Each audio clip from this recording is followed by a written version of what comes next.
नमस्कार दोस्तों नीतीश कुमार क्या किसी दबाव में है? क्या नीतीश कुमार भारतीय जनता पार्टी की वजह से अपने फैसले खुद नहीं ले पा रहे हैं? वो बिहार के मुख्यमंत्री हैं।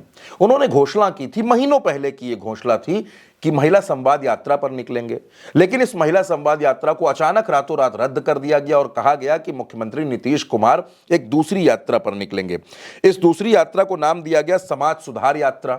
कहा गया कि यह यात्रा 23 तारीख से शुरू होगी और फिर इस यात्रा का भी नाम बदलकर प्रगति यात्रा कर दिया गया। अब इस पर रोहिणी आचार्य, जो लोकसभा चुनाव लड़ चुकी हैं, लालू प्रसाद की बेटी हैं, तेजस्वी की बहन है, अक्सर सरकार को घेरती रहती, उन्होंने एक्स पर एक अपनी प्रतिक्रिया दी है। रोहिणी आचार्य ने एक्स पर लिखा कि पहले महिला संवाद यात्रा, फिर समाज सुधार यात्रा और अब प्रगति यात्रा। यात्रा एक, मगर नाम में फेरबदल अनेक। नाम तय करने में अनिश्चितता से ही मानसिक अस्थिरता जाहिर होती है। कहीं ऐसा न हो कि यात्रा का अगला नाम विपत्ति यात्रा हो जाए। ये रोहिणी आचार्य ने सवाल पूछा, हमला बोला। और तेजस्वी यादव ने तो एक के बाद एक 10 सवाल नीतीश कुमार से पूछ डाले। उन्होंने ये भी पूछ लिया कि पिछली बार जब यात्राएं निकाली थी, समाधान यात्रा निकाली थी, तो उन यात्रा में जो शिकायतें आई थी उनमें से कितनों का निस्तारण कर दिया गया। दोस्तों, नीतीश कुमार 15 दिसंबर से महिला संवाद यात्रा पर निकलने वाले थे। बगहा अनुमंडल में टेंट वेंट लगाकर तैयारी पूरी कर दी गई थी, लेकिन रातों रात फरमान आया कि मुख्यमंत्री नीतीश कुमार की यात्रा स्थगित कर दी गई है। तर्क यह भी दिया गया कि खरमास चल रहा है, खराब दिन चल रहे हैं, इस वजह से नीतीश कुमार अपनी यात्रा रद्द कर रहे हैं। लेकिन फिर एक और आदेश आ गया कि 23 दिसंबर से समाज सुधार यात्रा पर नीतीश कुमार निकलेंगे। और यह आदेश आने के कुछ ही घंटों बाद फिर से एक आदेश आता है कि नीतीश कुमार 23 तारीख से प्रगति यात्रा पर निकलेंगे।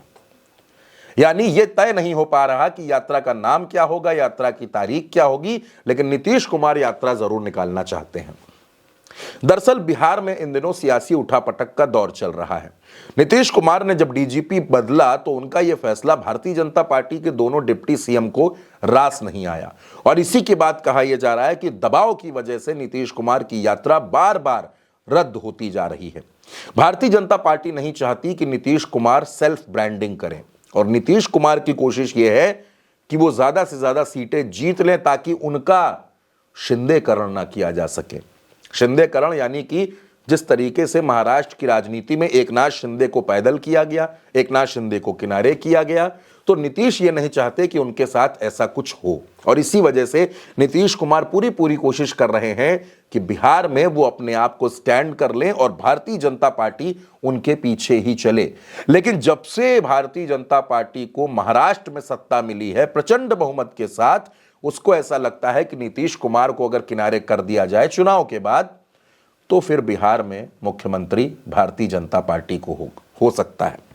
अपना मुख्यमंत्री बनाने के लिए ही भारतीय जनता पार्टी सारी कोशिशें कर रही है। बीजेपी चाहती है कि चुनाव के बाद जो नतीजे आए उसमें बीजेपी की सीटें नीतीश कुमार की सीटों से ज्यादा होनी चाहिए, क्योंकि तभी मुख्यमंत्री बनाने पर बात बन पाएगी।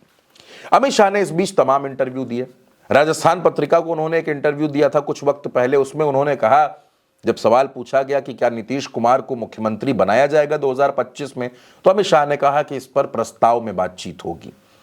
फिर एक टीवी चैनल के इंटरव्यू में उन्होंने कहा कि हमारा पार्लियामेंट्री बोर्ड यह तय करेगा कि मुख्यमंत्री कौन होगा। यानी अमित शाह खुलकर यह नहीं बोल रहे कि नीतीश कुमार के चेहरे पर ही चुनाव लड़ा जाएगा, नीतीश कुमार ही हमारे मुख्यमंत्री होंगे, बल्कि वो बार बार पार्लियामेंट्री बोर्ड का बहाना बनाते हैं, प्रस्ताव का बहाना बनाते हैं। और यही बात नीतीश कुमार को भी चुभने लगी है। नीतीश कुमार को भी यह लगने लगा है कि भारतीय जनता पार्टी बहुत जल्द उनको पैदल करने की तैयारी कर रही है और इसी लिए नीतीश कुमार अपनी ताकत को बटोरना चाहते हैं। नीतीश कुमार ये देखना चाहते हैं कि फिलहाल उनके साथ कितना जन समर्थन है और कितने नेता उनके साथ हैं, ताकि अगर भविष्य में नीतीश कुमार आरजेडी के साथ जाने की कोशिश करें तो पार्टी में कहीं से कोई टूट ना मचे, क्योंकि ललन सिंह आजकल नरेंद्र मोदी के करीबी हैं, अमित शाह के करीबी हैं।